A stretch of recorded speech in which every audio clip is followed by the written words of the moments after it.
Click today. You know, the government right now is offering a reward if you snitch on tax cheats, but Congress just blocking my next guest bill that would fire government workers caught not paying their own taxes. Republican Congressman Jason Chaffetz joins me right now. The congressman just likes to just completely alienate the folks he works with. So, Congressman, good to have you back. Hey, I'm fired up. Good to be with you, Neil. So how many in Congress or in the government period do you suspect either have tax problems or arguments with the IRS? Well, we're looking at the IRS data, and it shows that there are nearly 100,000 federal workers who are taking a federal paycheck and not paying their federal taxes. And on Capitol Hill, not paying any federal taxes, or just we're just dodging some? Well, they fall into this category where they have seriously delinquent tax debt.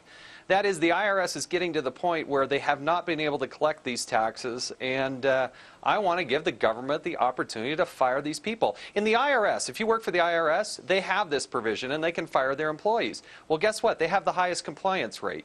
But you start to look at these other departments, and it's a lot of people. There are nearly 700 people working on Capitol Hill in the House and the Senate that fall into this category, 50 at the White House. All right, now, I want to understand this to be fair, because there's a difference between not paying your taxes for what you think is you're being unfairly penalized by the IRS, or you're in the middle of a drawn-out process and protests with the IRS, and deliberately not paying. I know you can't break down the data there, but again, I'm trying to give the benefit to all the doubts here.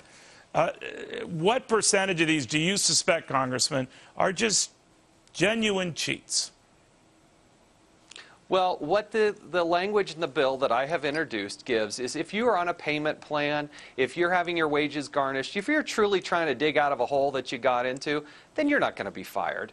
I don't know what percentage that is, but this data comes from the IRS through the personnel management, and we've got to go tackle them. I don't care if there's 2, but when they tell us there's 100,000, there's obviously a very serious problem. 100,000 all types of government workers? Federal government workers? What? Oh, yeah, up and down. This is just the civilian part of it. The IRS is telling us that there is about $1 billion in uncollected taxes from people who are taking a federal paycheck. And so when you add up the people who are retired or part of the military and that sort of thing, the number grows to $3 billion. So this is the same government that's encouraging people to snitch on their neighbor, which could really be for a little more reason than you don't like your neighbor. Yep. And it's hell to pay if that neighbor doesn't. But not in the case of government workers, right?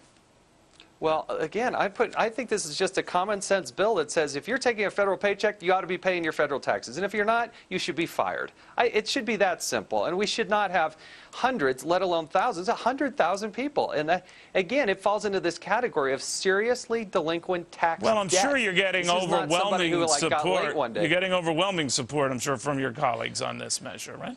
Oh, yeah, they love this, yeah. All right. But they should. Look, it's just common sense. Come on. Who's going to fight against this? All your colleagues. Well, I actually do have an idea of who's going to fight against this, but, you know, we'll have a discussion about the unions later. All right. The Congressman making friends left and right since he arrived in Washington. Congressman, thank you very, very much.